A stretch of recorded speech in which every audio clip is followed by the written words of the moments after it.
On this edition of the Tweet Show podcast, we're going to recap night one of the NCAA tournament as 4 teams have punched their ticket to the Elite Eight, and one of them being a team I very much dislike, very much, and I hated that they're in the Elite Eight. Truly, absolutely hate it.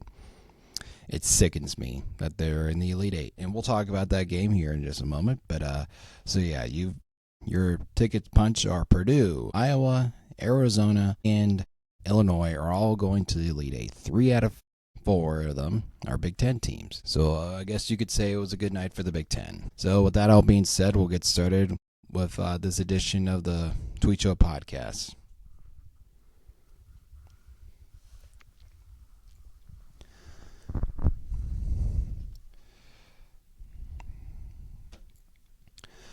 All right, so I think I'm going to start with the 2 crappy games. So the 2 night games first, to kind of just do a little recap of those, and then talk about the 2 early games last, because I think those will be a bit more things to talk about, because these 2 night games weren't really much of a competition.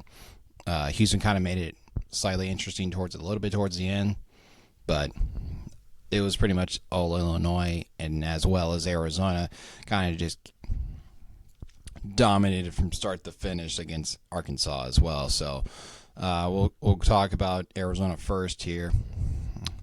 I would just say that Arizona kind of just kicked Arkansas's ass, as the score was 109-88, as they will be playing Purdue. We'll get to that in a second. The box score, like, Arizona only shot 8 threes and made 5 of them. They just dominated from start to finish. Like, they shot 60% from the field, and they shot 60%, I guess they actually shot 63% from the field. I screwed up there. 63% from 3 and 64% from the field. Unreal. They had 6 players score in double digits. I mean, it's crazy. Like, I knew Arizona's good, and they're kind of like a wagon right now. They're just looking like there's no team out there I don't think can beat them. I'm not sure that Purdue can give them a game, and sure, but honestly, I think Purdue can't hang with Arizona. I truly think Arizona is just gonna mop the floor against Purdue. Like, I don't see how Purdue is going to stop Arizona. Arizona right now is looking truly like the best team in college basketball. Like, there's no doubt about it. They are on a mission to win it all. Like, truly.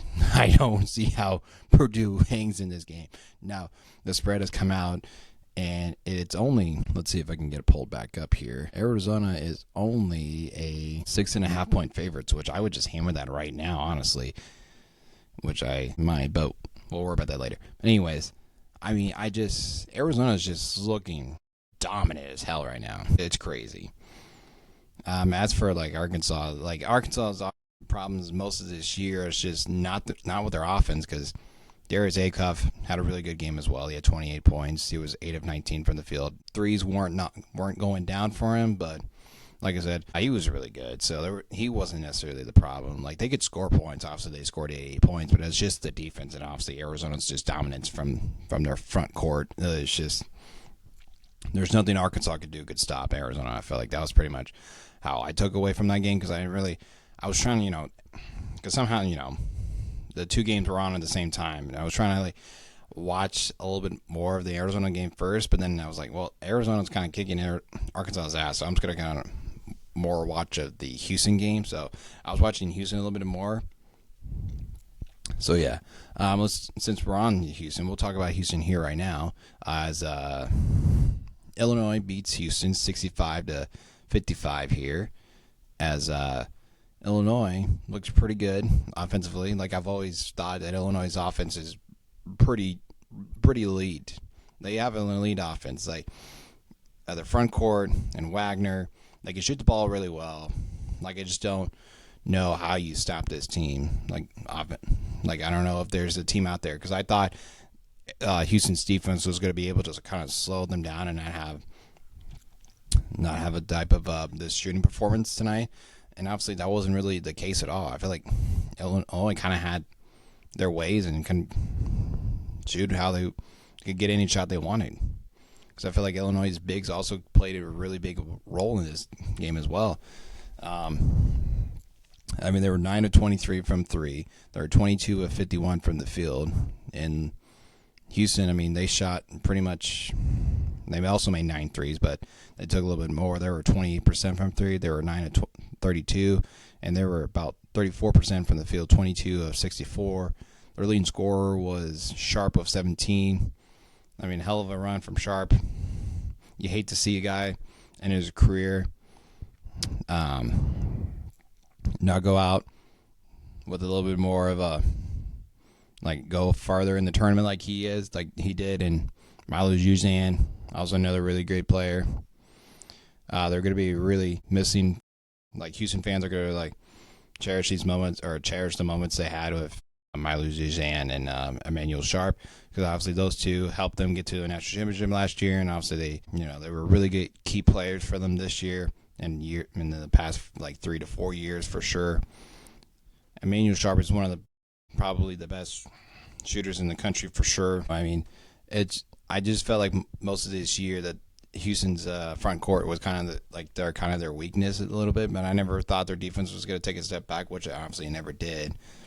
But I feel like Milo kind of took a step back a little bit this year and didn't necessarily play that well with Flemings. I feel like those two kind of never got they never got like synced up and linked up. Like, they just never really played off with each other. I feel like that Milo would always kind of like just let Flemings Flemings would kind of just let him do his own thing and see how that goes. But yeah, I thought Illinois was just kind of just a better team, and like I thought Houston was, like, it was so like Houston basketball. Like, the first like 4 minutes or 5 minutes of that game, it was 2-0. Like, I'm like, this is so Houston basketball. Like, it was so ugly at first. It was some ugly basketball first. It was crazy how everybody was just missing shots from left and right. Unbelievable. But yeah, I mean, I will be rooting like hell on Saturday for Illinois to beat Iowa. So let's talk about Purdue, Texas here first. The Purdue Boilermakers beat Texas 79-77. A last-second tip-in from who was the guy? It was like, what was his name? If I see his name, Clefmon Wren. With the tip-in, he was 8 of 10 from the field, 20 points, pretty good. I mean, the shooting was pretty good besides, like, but Purdue's three-point shooting was not great. They were 4 of 20, so obviously 20% from the field, but they shot the ball pretty well from the field otherwise. They were 30 of 62 from the field. And then, obviously, Texas, I felt like Texas had an opportunity to win that game, and obviously they just would have had another big guy in there. I think they could have gotten the rebound and forced overtime, but if you don't have one of your big guys in, and Clefman Reed comes in there, I'm not saying he was like egregiously pushing him, but like he had possession and just jumped and like pushed and tipped it in for the win for Purdue. So yeah, I mean, I thought Fletcher Lloyd played pretty well that first probably like first 10 minutes. Obviously, he ended up with 18, but like I just meant more like I'm not saying he played bad like the rest of the game. I just meant like he was obviously a really hot start with 3 because he was the only one who made threes for Purdue. He was 4 of 8 from today. I mean, obviously Braden always is going to play pretty well. Obviously, he had a chance to win the game with a little drive to the sort of drive right and then kind of fade away a little bit, just sort of bank it in, but. Obviously, his teammate came in clutch and saved him there. I would say one of the key players for Texas that kind of really played excellent tonight was that, what's his name? Trayvon Marks. He had 29 points. He was 11 of 15. He was really good tonight. He looked awesome. Obviously, Texas was 11 of 25. And like I said, I thought Texas low-key was kind of the better team. And I shouldn't say the better team. I thought they were just the better team that night, I should say. Like, I never thought that Texas should have won that game, but I was like, Texas is actually playing really well, and I think they could have just should have won the game. But it is what it is, and you kind of have to live with it. But sort of the the game everybody's kind of been talking about, and the team that everybody's been talking about is the Iowa Hawkeyes as they beat Nebraska 77-71. Freaking fantastic. Just fantastic. You'll love to see it. You really do. No, you don't. This is fucking bullshit. Why did Ben McCollum had to take this team to the Elite Eight? This is so bullshit. This is such some bullshit that they're in the fucking Elite Eight. That's just ridiculous. I was like thinking like, oh, this is a great start for Nebraska. That just kept. I mean, like they kept like their arms length away from Iowa. It's like, Iowa, you're not going to win this game. At least I shouldn't say that because I feel like Iowa could always make that. I felt like they just kept hanging around. They never went away. Like, I didn't even think Ben Sturts played all that well, to be honest with you. So sure, he made the three to take the lead, but, like, besides that, he wasn't really, he didn't really do anything special tonight. And, like, he's only turned the ball over once so far in the 3 games that they played, which is really impressive. I will give him that. But I've kind of been coping a little bit with this whole Iowa thing. So, and if anybody out there is wondering, oh, Chan, why aren't you rooting for this team? This team's so fun to watch. It's a Cinderella story. Fuck off. No one cares. I live here in the state of Iowa. I am an Iowa State fan who grew up hating Iowa. I don't want them to succeed. I don't want them to succeed at all. It's just like if any other rival, like if Alabama, what was it, a couple of years ago when Alabama was in the Final Four, I'm sure there was a bunch of Auburn fans fucking hated the idea that Alabama was in the Final Four. Just like how, years ago when UNC and Duke played each other in the Final Four, whoever lost that game was just going to be fucking devastated that they lost to their fucking rivals. So, regardless of whoever your rival is and you lose to them in the tournament, or you see your rival having success in the tournament, it's not good at all. You hate to see it. I don't want them to win. I hope they get fucking crushed by Illinois on Saturday. I just want them to lose already. Please lose. Illinois, Brad Underwood, if you happen to see this clip, for the sake of the state of Iowa and all the Iowa State fans, please beat Iowa. Please. I would really appreciate it. I would very much appreciate it if you beat Iowa. I will say this. I really respect Ben McCollum. I think he's a really good head coach. I think he's fantastic at it. But I also am hoping and praying.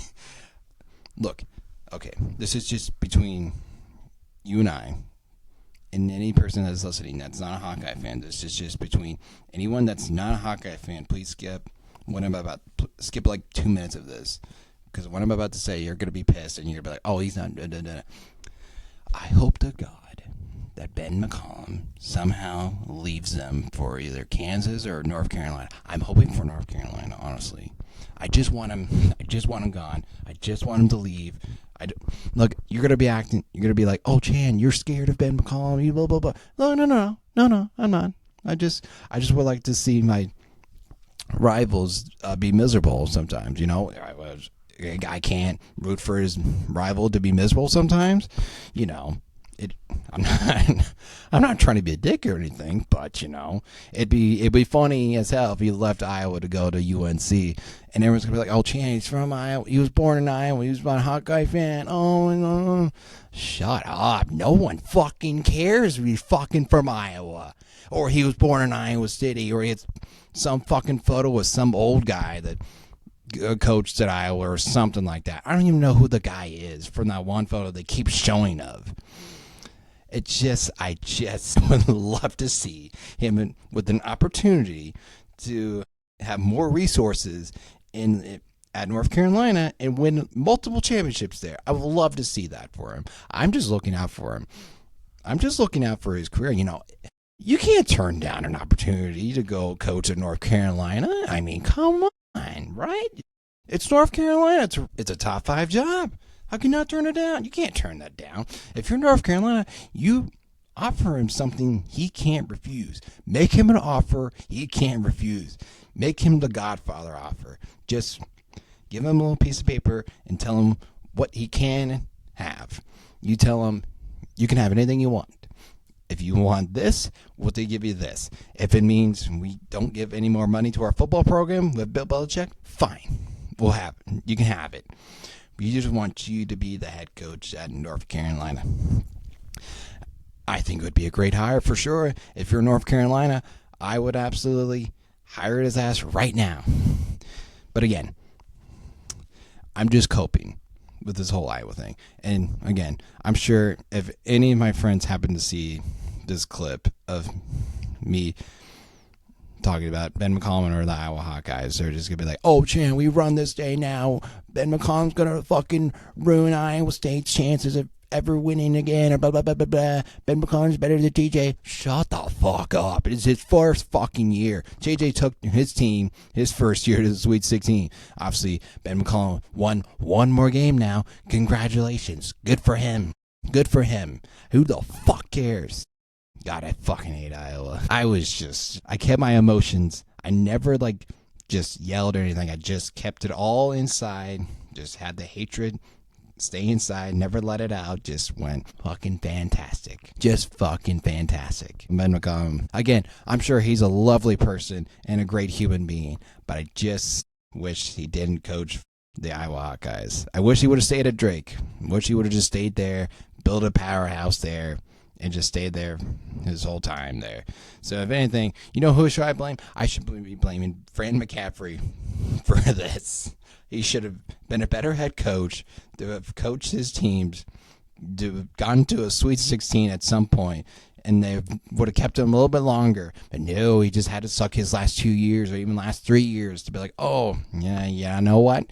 We're going to have to let you go, Fran, because you suck at coaching, and now you have to go coach Penn at your alma mater in an Ivy League school now. So, yeah, if you haven't noticed, I'm doing a really good job of coping this whole Iowa thing. So, okay, as the kind of the Nebraska side of things, since I need to not just talk about Iowa, but let's talk about Nebraska and how they fucking blew this. Fred, I love you. Man, I love you. But what the fuck are you doing not realizing there are 4 players on the court? What are you doing? What are you doing? Who is not paying attention? Sorry, that was a bit aggressive. I'm sorry. That was a bit aggressive. But anyways, what are you doing though? Why is no one on the bench realizing, oh, hey, we only have 4 players on the court. There's a guy wide open for a dunk. I mean, what are we doing? Who didn't realize they were either one supposed to be in or got subbed out? And where's the communication? The communication was lost in there somewhere. And obviously didn't help that Nebraska started to get cold towards the end of the second half there with 5 minutes to go. But, I thought this was going to be slightly different just because of how well Nebraska was shooting the ball. I'm like, Nebraska's shooting the ball really well. Peyton Sanford was awesome tonight. He was great. He was shooting the ball really well.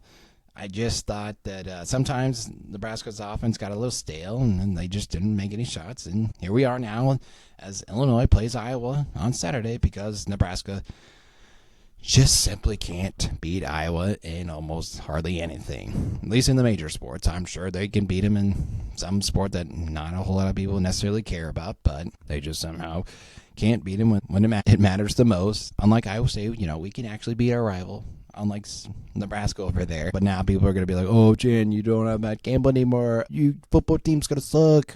Oh, well, okay, fine. We still have fucking TJ. We still have a really good team. We still beat you in football and basketball this year, fuckers. So suck on that. Okay. Let's see, what other noteworthy stuff should I talk about with Nebraska? I kind of saw the clip on Fred kind of talking about how you got to just kind of pin it on me, no one else. There's no one else to blame but myself because I'm the coach. And I needed to realize that there needed to be a 5th player on the court. So it's a tough look for Fred. It's a tough look for Nebraska. Look, I have a question for Nebraska fans, and I'm sure you can either answer this now or you can never answer this, or I should say, think about it. Would you have rather have lost to Iowa tonight, or would you have rather have lost to Vanderbilt and have that shot go in? Which one would you have rather have taken?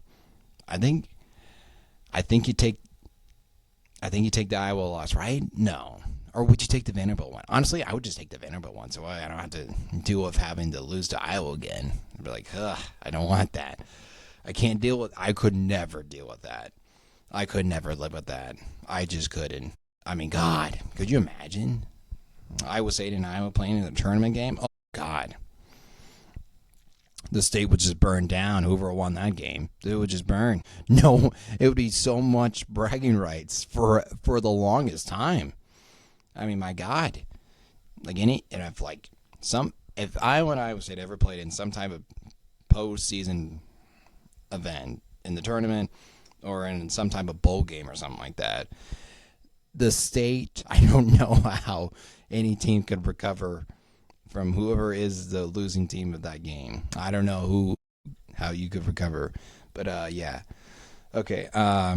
Sorry, God, I keep getting sidetracked. But okay, the question is basically: would you rather have lost to Vanderbilt on that half-court shot, or would you have rather lost tonight? That's basically the question. I think you take this one just because you got to the Sweet 16, and obviously you've never been to the Sweet 16 before. So I think you take this one, but I think there's probably some Nebraska fans out there that are probably thinking to themselves, yeah, I would rather have just lost to Vanderbilt. We at least got our tournament win, but now you got 2 tournament wins, and obviously, yeah, lost again. But it's a hell of a season. Just keep your heads up, Nebraska fans. Just keep your heads up. It's okay. The sun will come up tomorrow. It'll be fine. All the Iowa fans are going to be dickheads regardless. They're Iowa fans. They're some of the worst people out there, even though I'm friends with a lot of them, and they are good people. Just not all my friends. Any of my friends are really good people. Outside of my friend group, they're all dickheads. They're all losers. They have no life. They're losers. But yeah, it's what a fun first night for the tournament, huh? Right?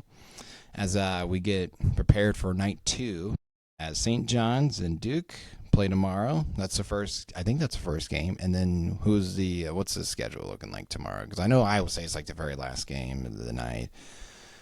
Let's see. Let's get it pulled back up here. So yeah, St. John's and Duke's the first game. Then following that within like 15 minutes, it's Michigan, Alabama, and then Iowa State and Iowa State, Tennessee, and then obviously UConn and Michigan State are the 2 night games. So we got 4 more tickets to punch for the Elite 8. So I appreciate everybody listening and watching this episode of the Tweet Show podcast, recapping night 1 of the Sweet 16. I really, really hope that a certain team wearing Cardinal and gold really win tomorrow, because if they don't, it's going to be a bad 48 hours. It's going to be a bad 48 hours. Oh, man, it's going to be miserable. It's going to be miserable, but I think Iowa State's going to win.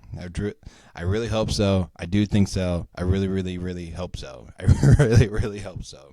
Because I said something in one of my group chats about something, and yeah, that could bite me in the ass, but that's neither here or there. So yeah, like I said, subscribe to the pod, subscribe to the channel, subscribe to whatever platform you see this on, and I will see you guys next time. Or actually not next time. I'll see you tomorrow because we're going to recap everything. All right, bye.